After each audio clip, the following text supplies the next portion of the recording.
네, 여러분 안녕하세요. 방과 공인중개사 종로학원 김하영 강사입니다. 민법 좀비 기출특강 실전편을 진행하겠습니다. 이간 실전편 제48강을 진행하겠습니다. 기출문제는 좀비처럼 나오고 또 나오고 또 나옵니다. 따라서 기출문제만 계속 반복하셔도 충분히 80점 넘을 수 있습니다. 계속 반복해 주세요. 이 시간에 임대차를 공부하겠습니다. 임차인 사용권리는 해마다 거의 시험에 나오고 있습니다. 이 세 가지를 잘 비교합니다.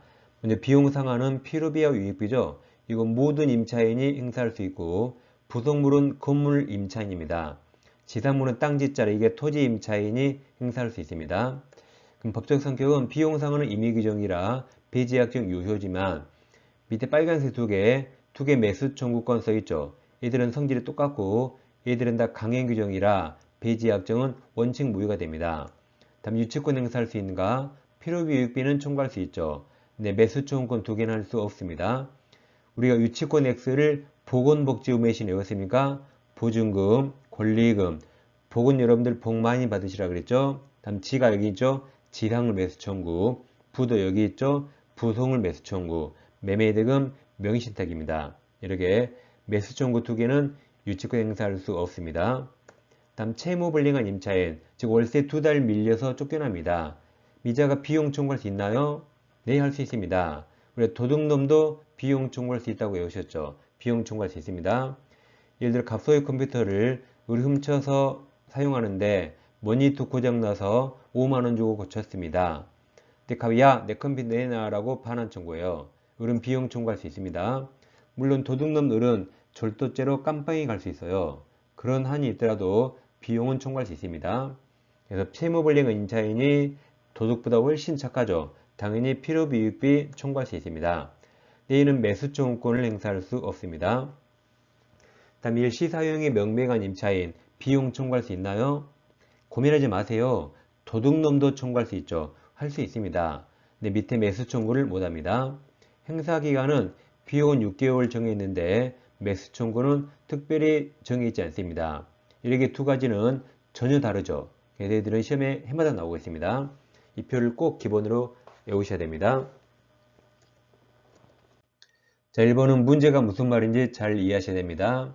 자, 1번 민법 규정보다 임차인에게 불리하게 그 내용을 약정한 경우에도 유효인 거, 이게 임의규정이죠. 임의규정은 임차인에게 불리하더라도 그 약정 유효입니다. 그럼 아까 분양, 보나마나 필요비, 유익비, 비용 상환이 임의규정이죠. 바로 2번입니다. 이건 거의 그냥 단답형이죠. 임의규정 나오면 비용, 필요비, 유익비 찾으면 됩니다.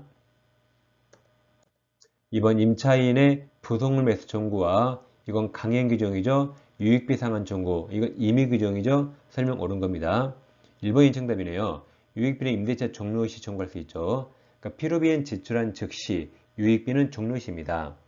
2번 부속된 물건이 임차물의 구성 부분 일체가 돼요. 그럼 제일 끝에 부속물 매수 청구 대상이 될 수 없습니다. 독립성이 있어야 되죠. 3번 임대차 기간 중에 부속물 매수 정권을 배제하는 당사자 약정은 임차인에게 불리함으로 무효가 되죠. 강행 규정입니다. 4번 일시사유익 명백하면 제일 끝에 부속물 매수 청구할 수 없습니다. 5번 유익비는 6개월이었죠. 임대인이 목적을 넣고 6개월입니다. 표 그대로 문제가 되고 있습니다. 3번 부속물 매수 청구 틀린 겁니다. 1번 임차인 지위와 분리하여 부속물 매수청구만 양도할 수 없습니다. 부속물 매수청구는 임차인에게만 인정됩니다. 2번 아까 구성 부분은 매수청구 대상이 될 수 없다 그랬죠. 3번 임대차 계약 임차인의 채무불이행으로 해지되면 인정되지 않는다 그랬습니다. 4번 부속물은 임차인이 첫째 임대인 동의 얻어야 되죠. 또는 둘째 임대인으로 매수 둘 중에 하나여야 됩니다. 5번 건물 임차인이 자신 비용을 들여서 중축. 그럼 중축이 나오면 우리 법원은 원칙 독립성이 없다고 봅니다. 그럼 독립성이 없으니까 이건 부속물이 아니고 비용, 유익비입니다. 그럼 유익비는 임의규정이라 폐지약정 유효입니다. 이 중축에 써요. 이건 유익비입니다. 증축한 부분을 임대인 소유로 하기로 한 약정이 유효죠? 유효일 때 임차인의 유익비 상환 청구가 허용되지 않죠? 이건 유익비이고 임의규정이라 배지약정 유효입니다. 정답이 5번입니다. 4번 부속물 매수청구권 설명 틀린 겁니다. 이번 토지가 틀렸죠? 이건 건물 임차인에게 인정되죠? 토지 임차인은 땅지자 지상물입니다. 허망하게 답이 1번입니다. 2번 임대인으로부터 매수한 물건 가능합니다. 3번 전차인에도 가능해요. 4번은 강행규정이라 이를 인정하지 않는 약정으로 임차인에게 불리한 건 무효, 효력이 없다 맞았습니다. 5번 오로지 임차인의 특수 목적을 위해 부속된 것은 대상이 아닙니다. 부속물은 건물의 객관적 편익을 가져야 됩니다. 답은 1번입니다. 5번 임차인 권리 설명 옳은 겁니다. 1번 임차물에 필요비를 지출한 때 임차인 임대 종료시, 종료시는 유익비죠. 필요비는 즉시입니다. 2번 건물 임차인이 그 사용 편익을 위해서 임대인으로부터 부속물 매수한 경우 임대차 종료 전 들렸죠? 종료시에 청구하는 거죠. 종료시에 임대인에게 매수 청구합니다. 3번 건물 소유를 목적으로 한 토지 임대차를 등기하지 않았더라도 임차인 지상 건물을 보존 등기하면 그때부터 대항력이 생기는 거죠. 대항력이 제3자에 대하여 효력이 생긴다죠. 이게 622조 맞습니다. 정답은 3번입니다. 3번은 중개실무에도 잘 나오고 있습니다. 4번 건물 소유를 목적으로 한 토지 임대차의 기간이 만료되면 임차인은 계약갱신 청구 없이가 틀렸죠. 계약갱신 청구 먼저 해야 되죠? 하고 거절당했을 때 매수 청구할 수 있습니다. 5번은 불필요 없습니다. X. 20년에 한 번 나온 거 보지 않습니다. 6번 을이 갑으로부터 건물 소유를 목적으로 토지를 10년간 임차해서 그 이후에 자신 건물 신축했다. 을건물을 신축했죠? 틀린 겁니다. 그럼 토지는 갑소유, 건물은 을소유입니다.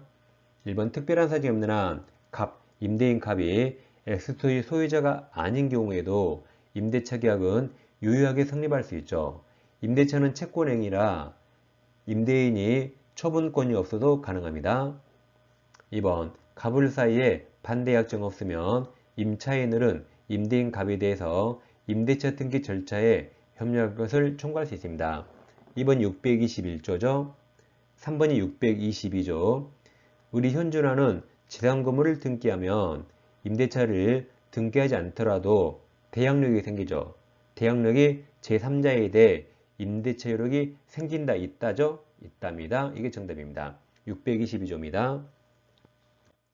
3번 10년 임대차 기간이 경과한 때 을이 지상 건물이 현존하면 계약갱신 청구할 수 있죠? 그리고 거절당하면 매수 청구할 수 있습니다. 5번 을의 차익 면책이 이익이 차임액에 달하면 갑은 해지할 수 있습니다. 7번은 사례입니다. 사례가 나오면 사람을 잘 정리하세요. 갑은 건물 소유를 목적으로 을토지를 임차했다. 그럼 을이 임대인이고 갑이 임차인이죠. 임차해서 그의 와유 건물 신축했습니다. 건물은 임차인 갑소유입니다. 틀린 겁니다. 1번 건물이 무허가이더라도 특별한 사정이 없는 한 임차인 갑의 지상을 매수 청구 대상이 될 수 있죠. 무허가도 철거가 아깝습니다. 2번 갑의 차이 면체를 이유로 임대인 을이 임대차 계약을 해지한 경우 지상 매수 청구할 수 없습니다. 채무불이행은 안 된다 그랬죠. 3번 임대차 기간 정함이 없는 경우 임대인 을이 해지 통과하면 이때 갑은 매수 청구할 수 있습니다. 4번 대항력 갖춘 갑의 임차권이 기간 만료로 소멸한 후 을의 토지를 병에게 양도한 경우 병이 새로운 소유자죠. 임차인 갑은 병을 상대로 지상을 매수 청구 행사할 수 있습니다. 그럼 대항력이 뭐죠? 임대인 을과 맺은 계약을 제3자 병에게 주장할 수 있는 거죠. 그러니까 대항력이 있으니까 새로운 소유자 병에게 지상물 매수 행사할 수 있습니다. 5번 건물의 근저당권이 설정된 경우 임대차 기간이 만료하면 임차인 갑은 을을 상대로 지상물 매수청구권 행사할 수 있다죠. 아니 그럼 건물에 저당권 없는 건물 있나요? 거의 모든 건물이 저당권이 있죠. 저당권이 있더라도 당연히 지상물 매수 행사할 수 있습니다. 허망하게 5번이 답입니다. 8번 사람이 주의하세요. 임차인 갑이고 임대인 을입니다. 지상물 매수 청구권 행사 경우 설명 옳은 겁니다. 1번 임차인 갑의 매수 청구가 유효하려면 임대인 승낙 필요 없죠? 형성권이라 임대인 승낙 필요 없습니다. 2번 건축 허가를 받은 건물이 아니라도 매수 청구할 수 있다 그랬죠? 허가 필요 없습니다. 3번 갑소유 건물이 임대인 을이 임대한 토지와 제3자 소유 토지에 걸쳐서 건립된 경우 갑은 건물 전체에 들렸죠? 건물 전체 할 수 없죠? 왜냐하면 그 토지 일부는 제3자 토지라 전체를 매수 청구할 수 없습니다. 이때 우리 판례는 임차한 토지, 즉 임차지 상에 써 있는 건물 중에서 구분 소유 객체가 되는 경우에 하나여 매수 청구할 수 있다고 판시합니다. 3번, 4번 임차인 갑의 채무불이행 때문에 기간 만료 전에 종료되면 이때는 매수 청구할 수 없습니다. 정답은 4번입니다. 5번 임차인 갑은 매수 청구 행사에 앞서 임대차 계약갱신 청구해야 되죠. 청구해야 되고 거절당했을 때 그때 매수 청구합니다. 9번 토지네요. 토지 임차인에게 인정될 권리가 아닌 것. 그럼 1번 그냥 부속물이죠. 부속물은 건물 임차인에게만 행사되죠. 나머지는 다 가능합니다. 정답 1번입니다. 유튜브 재생 목록에 준비기술특강 실전평가 아닌 게 있습니다. 오늘 강의를 보다 더 자세히 공부하려면 왼쪽 영상을 클릭하세요. 왼쪽 영상은 실전편이 아닌 기본편 특강으로서 보다 더 상세한 설명을 볼 수 있습니다. 자, 다음 시간에 다시 찾아뵙겠습니다. 감사합니다.